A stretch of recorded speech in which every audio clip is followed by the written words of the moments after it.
Alright, welcome to my line-by-line walkthrough of my program for knitting that I wrote in R, Markdown.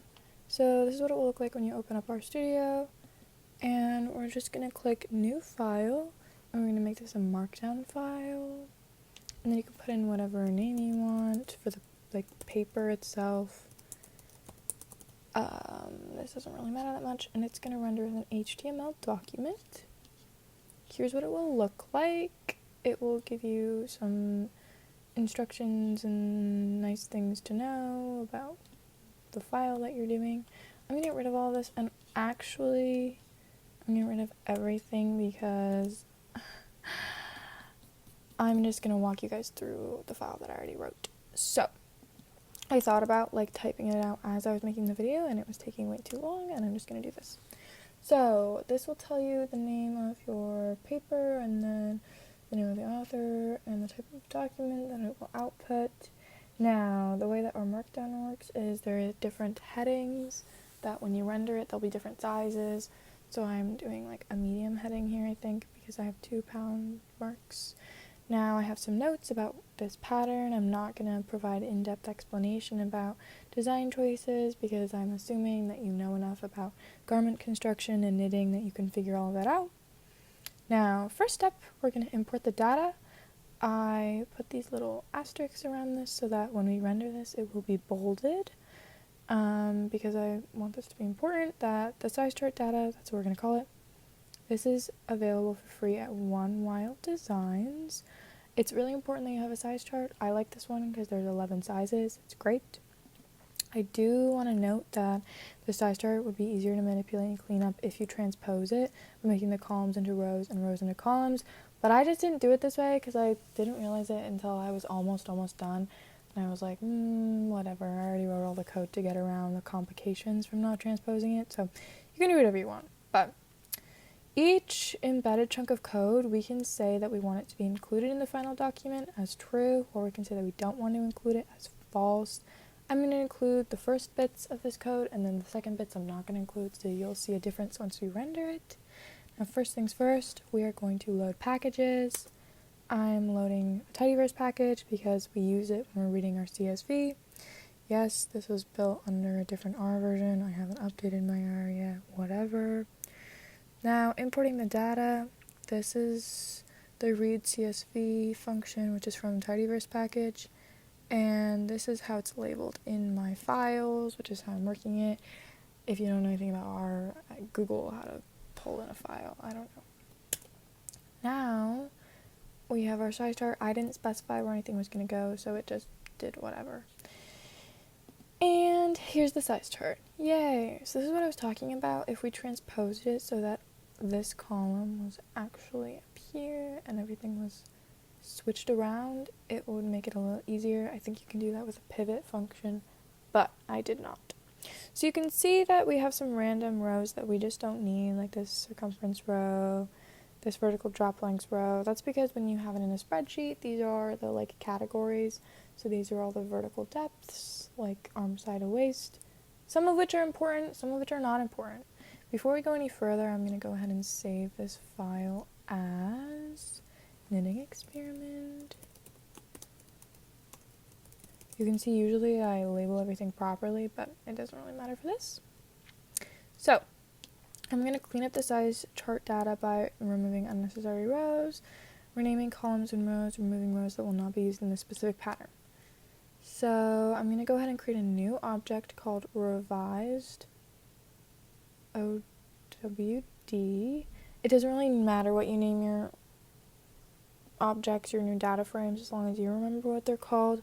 I'm going to rename them at the end anyways. So what we want to realize is that we're pulling from this size chart, and we are removing, see the subtraction symbol, we're removing these rows.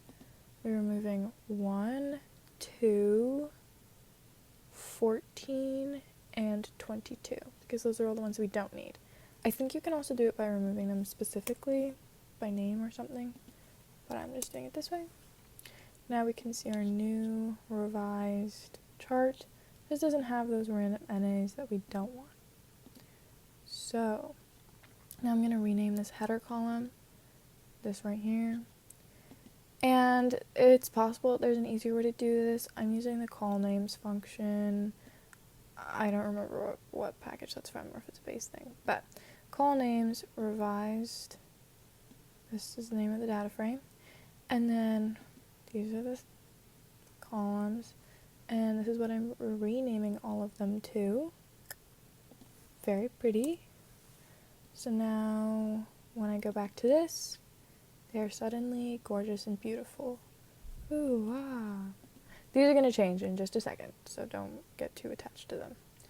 Now I'm going to change the size chart data frame as necessary. I'm going to remove rows measurements that we won't use this for this pattern. So you can see I'm removing quite a lot here. If you want to check what specifically that is, we can see here. I don't need a neck base. I'm not grading based on upper chest for this. I don't need high hip. I don't actually need hip at all. I'm going to use the waist as the ending place for this sweater, even though technically it's not actually going to be at the waist. It'll be a little bit below that, but it's not near enough to the hip that I'm just going to use the waist measurement. It's a drop shoulder design, so I'm not going to be adding any increases down here or anything like that.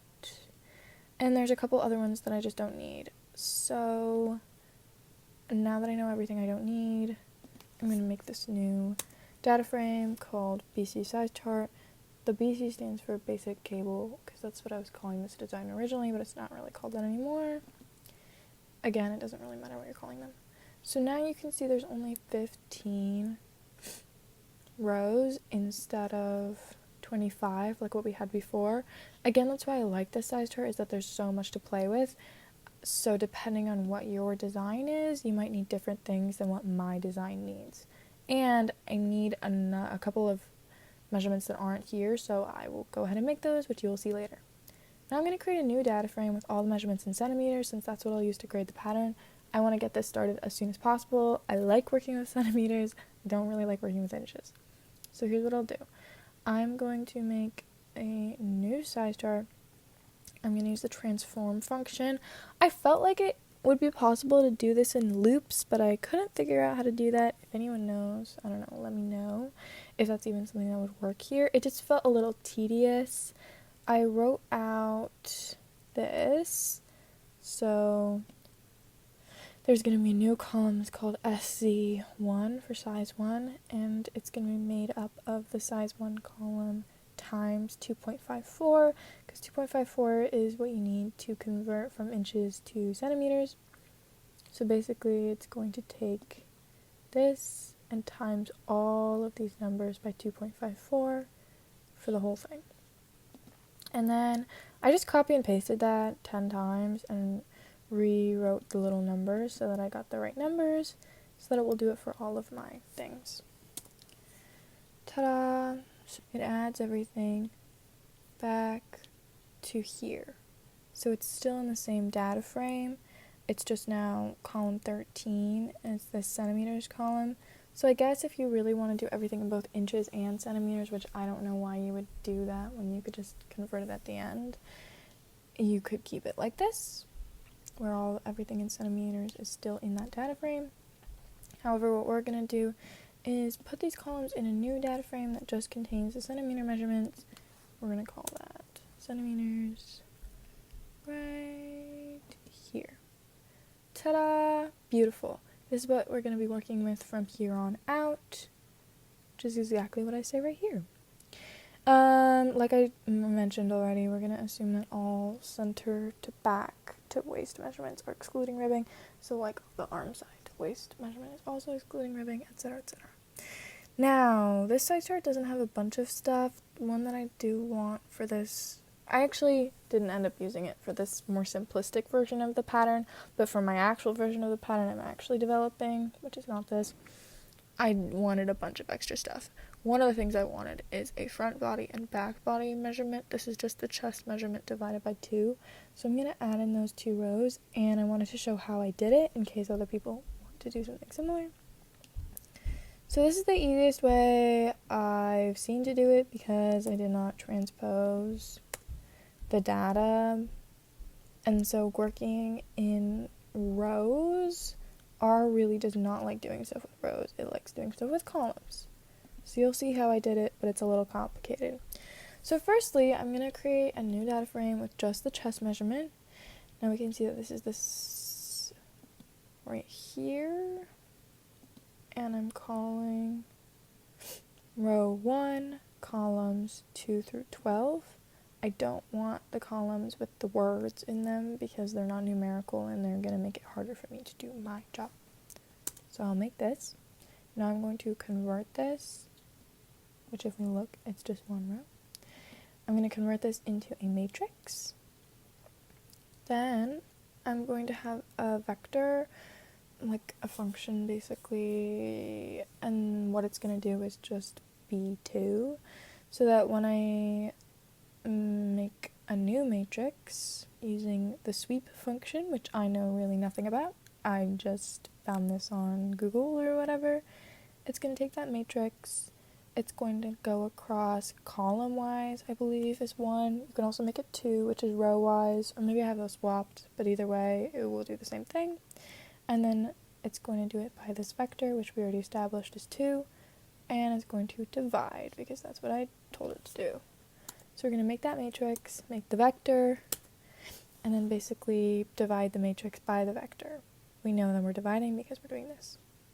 So now we could pull up this, and it is this measurement divided by 2.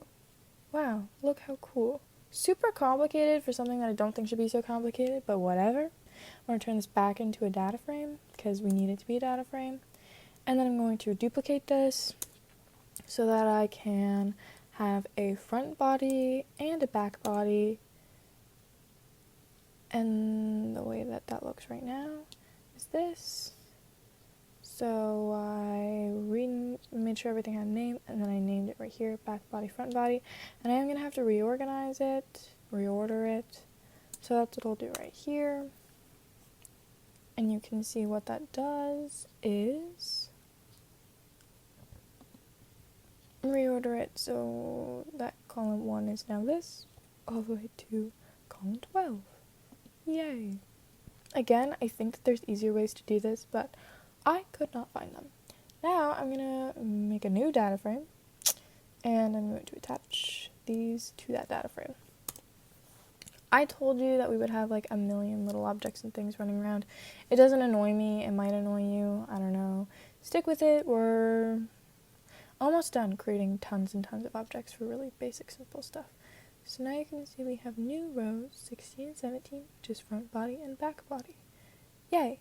These are identical now, but once I do the garment measurements, they'll be different, which is why it's important. Although actually, I don't know if they're actually different in this experiment. Anyways, to calculate garment size, I'm going to add ease measurements to each body size. This is something you really have to understand in order to use this code to actually design a pattern. You need to understand ease and how it works and what you want your ease to be, basically how oversized or how tight-fitting you want something to be. And because there's so many measurements, look at all these measurements. The ease for each of these can be completely different. Like if you want it to be tight across the chest but looser down at the waist or something like that, you can do that. You have the power. You just need to understand what you're doing. Now, I think that the best way to add the ease measurements is going to be create a data frame with our ease measurements, convert it to a vector, make the comp BC data frame, this is our most current one, into a matrix in order to add our ease vector to each column, then convert it back into a data frame. This will allow us to only change the ease vector for each design and get our garment measurements, so it's super reusable. Basically, you don't actually have to make a data frame. I just did that for fun so that I could have a data frame in case I wanted to save it and be like, oh, here's the ease. Now, you might be wondering, Abigail, what are all these random numbers? These are my ease. I already decided upon this before I wrote the pattern, which is why I said you have to do that yourself. It's something you have to choose to do. I'm going to make this into a vector called ease VC. You can see it's now down here. And it's just all these numbers. It's all these numbers. They're separated by commas. So you can see like 14.5 for instance that's going to be the ease for the chest. I'm going to add 14.5 centimeters to every single one of these measurements.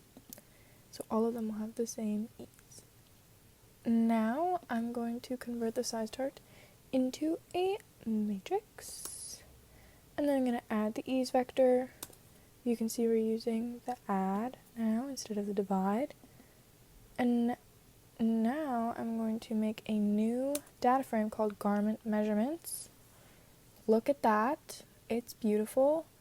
And it has these things. So it has 71.120, and then we added, what was it, like 14 or something, and now it's 85.6. You probably want to check that you did all the math correct, but it looks okay to me, so I'm going to keep going. I'm not adding a name column here. This is important.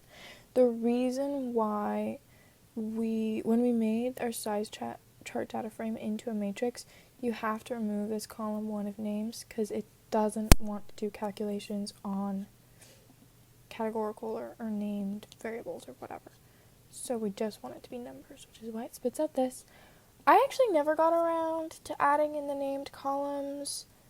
You can do that if you want to. I just kind of remembered what these were and used the size chart labels when necessary, because when I want to be doing calculations on this, I just don't want to get in the way of having this column here. It's just annoying.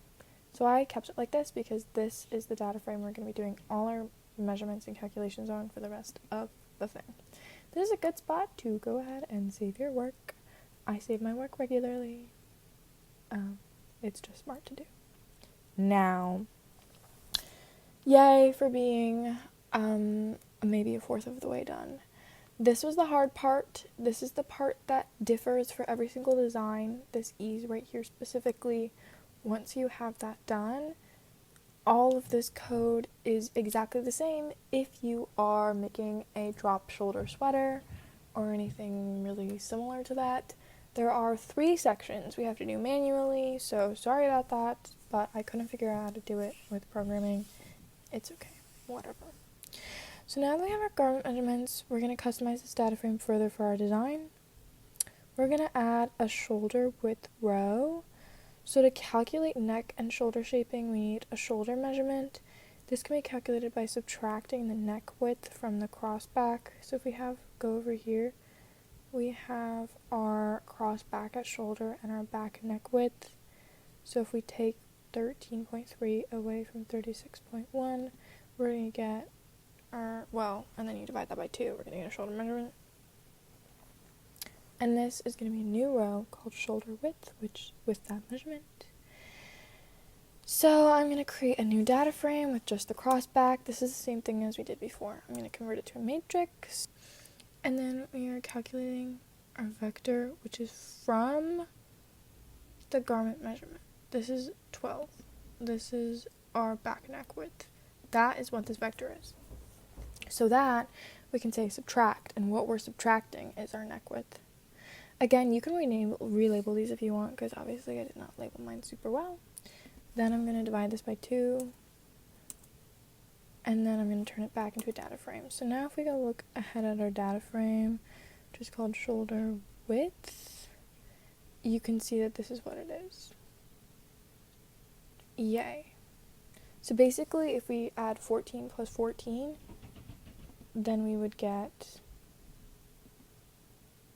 13, row 13 here, which is this. Well, when it's subtracted from this, etc. You understand. Now, we're going to add this shoulder width row onto our new garment measurement.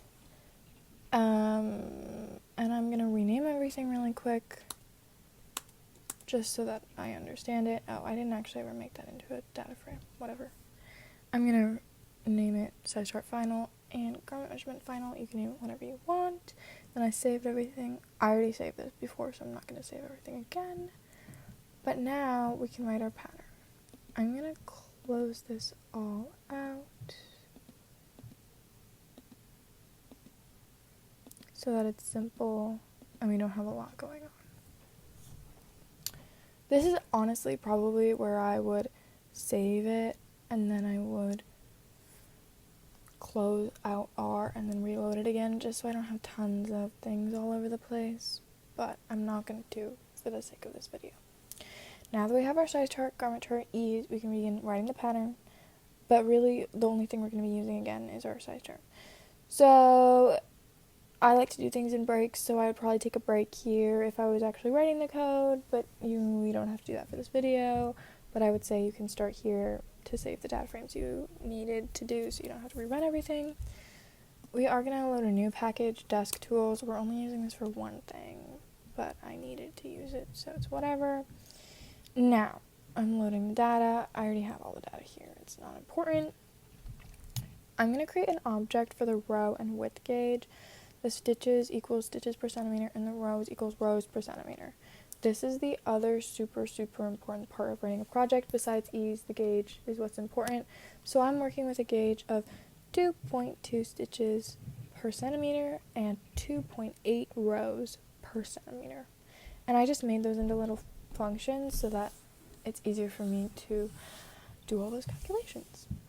Now that we have a complete size chart, garment chart, ease, we can begin writing the pattern. I have some notes on what exactly the pattern is so that you can understand, blah blah blah. And we'll notice that here's where I start actually coding the like ends of lines and stuff. In our Markdown, you have to end it with a forward dash, or if you're ending a paragraph, you have to double space it.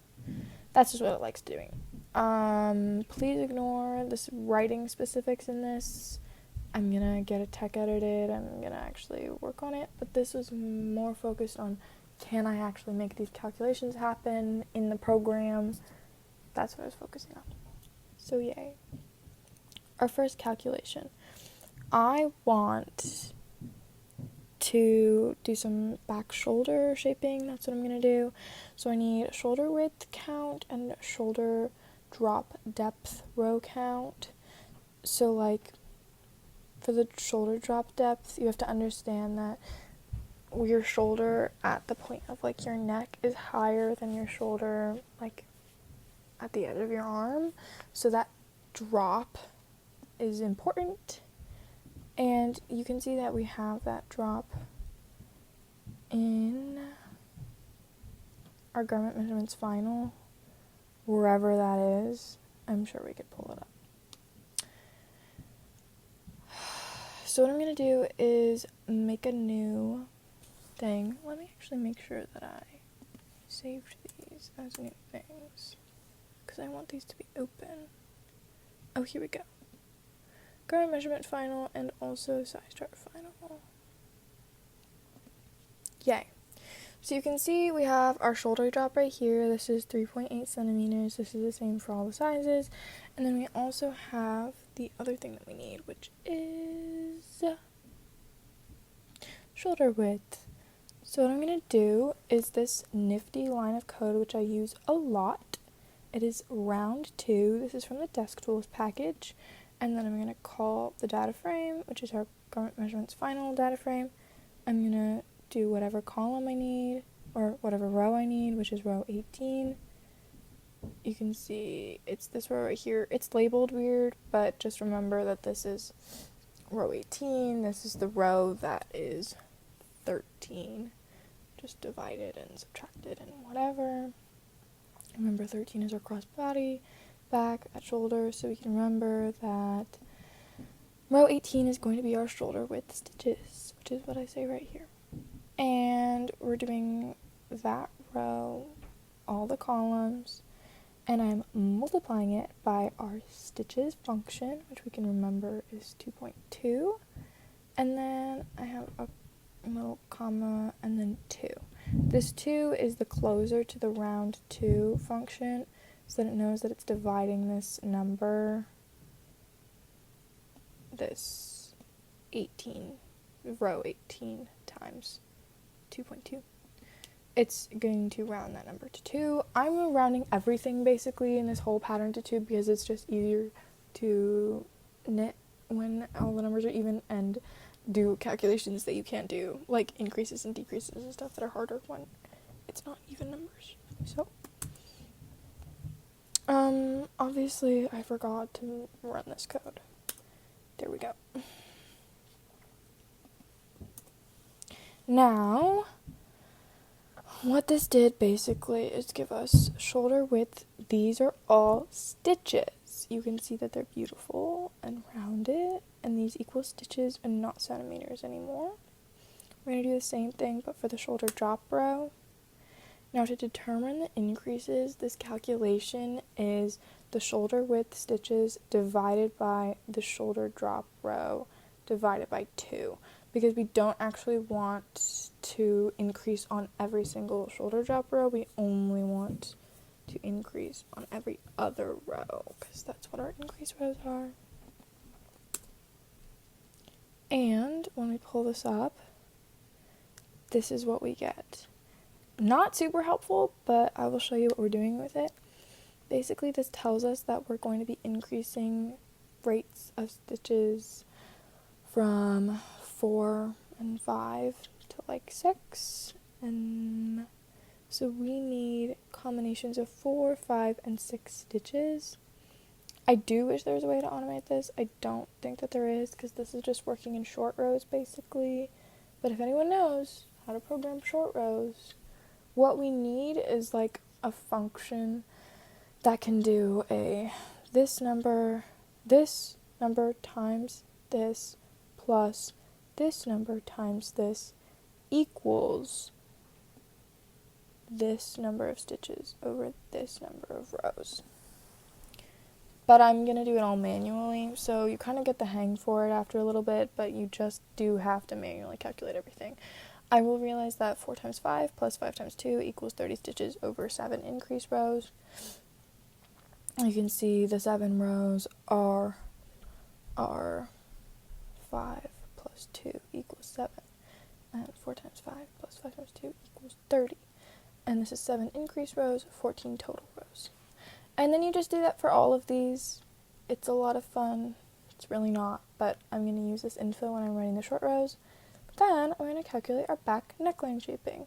So I wanted shaping in the back neckline. This isn't actually strictly necessary for drop shoulder patterns, but it's what I wanted to do, so I decided to do it. I'm using the neck width. I'm using the same line of code that we've been using.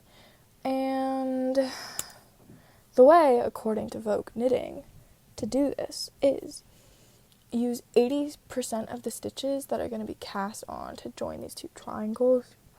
It's kind of hard to visualize. I did write it all out, like I sketched it, and that really helped me understand what was going on. I actually prefer to sketch on graph paper, so that's a tip. I do recommend doing that so that you can understand and visualize. That way you don't have to like knit a bunch of triangles over and over again. You can just write them on graph paper and pretend that each square is, a stitch or whatever. But I'm going to make an 80% of this neck width stitches. And we know that these 80 stitches, 42, etc., etc., this is what's going to be cast on. Whatever is not, whatever is in the 20% is what's going to need to be increased. And that's what we're figuring out. Neck increase is the neck width stitches subtract the neck 80 stitches. So it's just 20% of the neck. And again, I'm doing these calculations manually. Yeah, you can do this however you want. Now, I'm going to combine the back neck shaping and the shoulder shaping to create 2 triangles, and then join them with cast on back neck stitches, then continue on with shoulder shaping. So I don't know if that makes any sense, but we're going to have 2 triangles, just watch my cursor, like this, and then cast on a bunch, and then this. And then on each edge of these triangles, it's going to keep shaping even more. So it will be like that. Yeah, like I said, you can probably draw it out. Now, here's how we're going to start running it. Ignore the typos. What we're going to do is cast on each side of the back separately, work in short rows to shape the shoulders, and increase for the neckline. So here's the fun bits of code where I can just put in bracket R and then the data frame I want to call to. So this is shoulder width stitches. And if we remember our shoulder width stitches look like this. Oh, I think I have one that's actually shoulder width stitches. Here we go. Yes, it's the beautiful one. And when I render this, you will see it will just insert all these numbers separated by commas. Now you write the actual pattern. I'm maybe not going to walk through all of this, but I'm just working in German short rows as follows. So knit 4 stitches, and we got that 4 number from this right here. We're going to work for sizes 1 and 2, 4, 5 times, and then 5 2 times. So you can see I work 4, and then we're going to continue to increase for the neckline.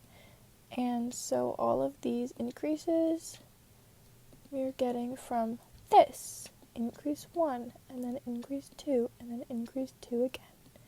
Yay! And I did write all this out multiple times. I wrote it in little lists. I like writing an actual paper when I'm visualizing what I'm doing. Because it's so different, I did separate sections. I did sizes 1 and 2, and then I did sizes 3 through 9, and then I did sizes 10 and 11. It could make it confusing when you're actually reading the pattern trying to knit this garment. Again, I'm not really focused on clarity here, and I will walk it through with my tech editor and etc, etc, etc. But yeah, there's a lot of ways to write this technical writing. That's not what this video is focused on. Right back triangle, basically the same deal. Neckline increases. This is a fun little note that I put in, and I said include false, and it's just for me, so that I know, and I can write it in. But it's not actually going to show up when we render it. Now, I'm saying all sizes cast on those are neck 80 stitches, so these neck 80 stitches are this right here. And then keep doing your shaping. And now, we should have shoulder width times 2 plus neck width stitches. So cool. You would also hope that this measurement is the exact same thing as your crossback measurement. So you should probably run in a line of code to make sure that it is this line 13, because it should be at this point. I don't think I included that check, but it would be smart. Now we need to work in stockinette with decreases until we reach arm side increase depth. So this is basically the bottom of your armhole, and I'm going to do the same thing I've been doing. I'm going to create arm depth row, and I'm going to do the same type of situation with the code, except that instead of doing stitches, I'm going to do row, and instead of writing stitches right here, I'm going to do row. That way it keeps it all organized. We also do a measurement check here. I did not write that in, but you probably would want to, where you just calculate the stitches back into, or the rows back into centimeters, so that you can be like, your work should now measure this many, blah, blah, blah. I just didn't write that in, but you should. Now we're going to work in stockinette for this many rows. We can see how many rows that is. This many. A lot. Now we're going to leave the stitches on hold while we work the front. The front is basically done exactly the same as the back, kind of. Not really. I'm not doing any shoulder shaping, I'm just doing neckline shaping. So I'm going to figure out the neck depth, which should be in your garment. Right here, I had it. Actually, you know what? I think I didn't have it. I think it might be included in the size chart and I took it out, or it wasn't included in the size chart. Either way, I'm working with a neck depth of 8 centimeters because that's what I wanted to do for this design. That's kind of deep. You don't need it to be that deep. I just wanted it to, so I did that. Then, our neck cast on is the stitches to cast on when we're joining the shoulders. I calculated this as the neck width stitches divided by 3. So we're going to cast on 1/3. And then the remaining stitches, those 2/3, we're going to have to increase on each side. And I'm going to do the same sort of calculation situation where I figure out how I want to do it. I want to do a row of 3 and stitches increased, and then a row of 2 stitches increased, and then rows of 1. When I'm writing this right here, this is done bottom up style, so it's actually going to be in the reverse, where I'm going to do an increase of 1, nothing, 1, nothing, 1, nothing, 1, nothing, 1, 2, 3, and then I'm going to cast on all of these neck cast on stitches, which are right here. 18 to 22 stitches. And yeah, so then I'm just writing how it's going to be. This is actually wrong and I need to change it. I say you should have the shoulder width stitches plus 10, which is true, but I just need to write it manually because I actually only needed to write it for sizes 1 and 2. Because when it spits this out, it spits out the whole thing plus 10, and I only need those two columns plus 10. But yeah, I write it for all of these. It's great. Right front is exactly the same. Now for all sizes, I'm going to cast on that R cast on, knit across the front, and then I should have all these stitches. And now we will continue working in stockinette for arm depth row, subtract the neck depth rows. So basically the rows that we were supposed to do originally to match up with the back once we're done with the neck row shaping. And then you should place a marker for beginning of round, and we're going to work in the round for this many rows. What I'm going to do is calculate the arm waist. This is from this right here, our arm side to waist measurement, which is row 11. And I want this to actually be in centimeters so that I can just say, well, here we go. I make it into rows and then I just make it into centimeters again so that I can just say knit in the round until this work measures however many centimeters from the center of the underarm. And then I tell you to do a ribbing. This is whatever you want to do. Bind off, however you want to bind off. So, that is the entire body. Yay! Hopefully that was clear enough. This is a little longer than I wanted it to be, so if it's not clear enough, shoot me an email. I'll put my email somewhere. It's attached to this YouTube account. Now here's how we do the sleeves. It's very, very simple. We're going to pick up stitches. Now this is the arm depth row times 2. That is how deep we did, basically. We did that back shaping, but what we're only calculating is that shoulder drop on the outer edge down to the arm depth, which is what we did after the shaping was done. And then for the front, it's same deal, basically, but without the front shaping.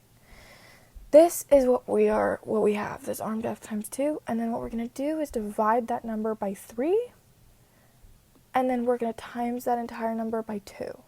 So basically what that does is it's the equivalent of picking up 2 in every 3 stitches. If we want to see what that is, it is this many stitches. And I would do a round 2 situation for sure. Which I can actually write in really quick. Because I guess I did not do that.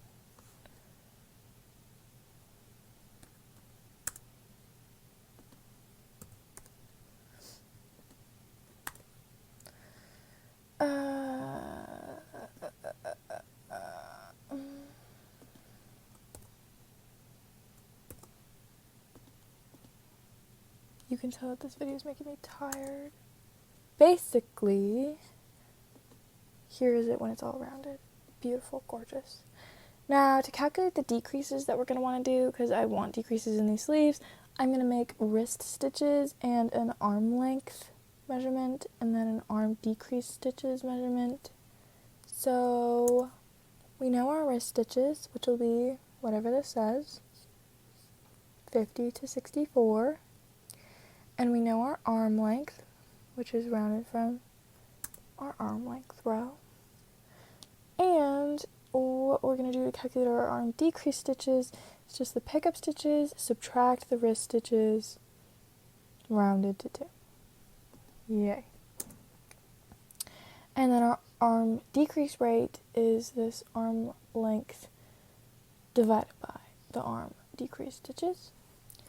And then we have to go ahead and calculate everything manually the same way that we have been for a while.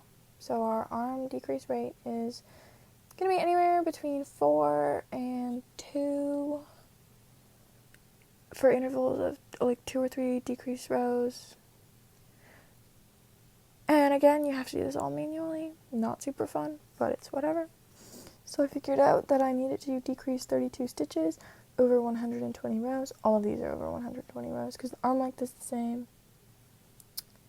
And so 4 times 24, which is 96, plus 3 times 8, which is 24, will equal 32 stitches decreased over 120 rows.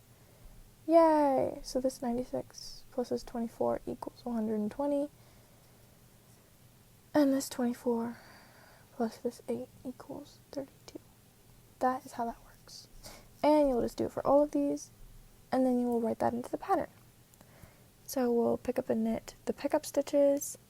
We will do the decreases however the decreases are, and now it should equal our arm length divided by our row in centimeters. You should have this many stitches from the wrist. You can do whatever finishing you want. Collar is the same deal. Pick up 3 in every 4 stitches and knit however you want, basically. I get this 28 by adding the 6 rows to shape the back neckline and the 22 rows to shape the front neckline. And then the cast on is our front neck cast on stitches plus our neck cast on. Well, and then the neck 80 is our back neck cast on in stitches, if that makes sense. So basically what we're trying to figure out is all of the rows and stitches that are around the collar, and then that's the stitches we're going to pick up.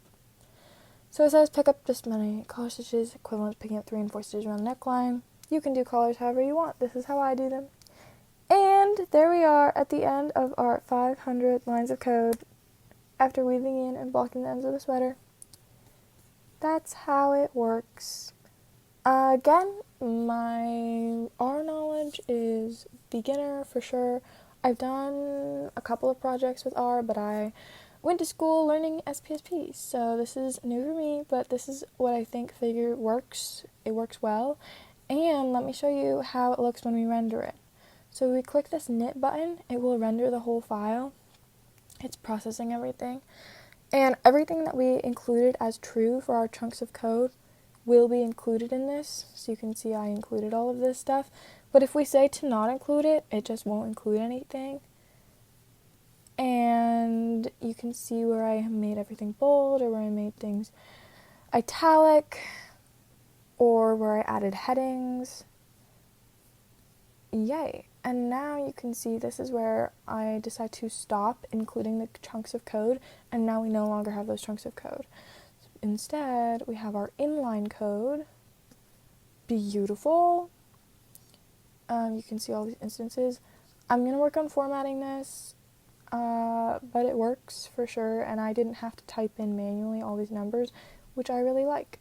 I obviously forgot to do a / here, so I'll have to go add that. But yeah, it's pretty simple, it's pretty basic, but it's very, very cool, and I had a lot of fun with it. So hopefully this can just inspire you when I guess you're doing your own similar projects. I don't think that this is the gold standard or anything, but it's a very simple sweater design with some pretty simple code. I think it's decently explanatory. And once you understand knitting design, I think it's not too tricky to do it this way instead of a spreadsheet. It's definitely more work to set up this document, but now that I have this all written, all I have to do is change the ease, make a new garment measurement, and then I'll have to manually calculate those couple of German short row sections, but it's not too bad. So I'm super happy with it, and hopefully you enjoyed this video.